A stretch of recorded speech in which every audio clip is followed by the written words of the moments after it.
भारतीय कम्युनिस्ट पक्षाचे नेते गोविंद पानसरे यांच्यावर खुनी हल्ला.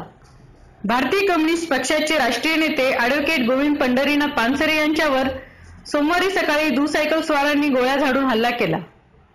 गोविंद पानसरे हे पुरोगामी चळवळीतील अग्रणी नेते तसेच श्रमिक, कष्टकरी व कामगारांचे पुढारी म्हणून ओळखले जातात.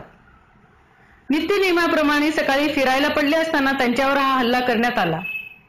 यात त्यांच्या पत्नीही जखमी झाल्या. अनिष्टचे संस्थापक नरेंद्र दाभोळकर यांच्या मारेकऱ्यांचा अद्यापही शोध लागलेला नसताना त्यांच्या विचारांना जाहीरपणे समर्थन देणाऱ्या पानसरेवर झालेल्या हल्ल्याने सारा महाराष्ट्र सुन्न झाला आहे.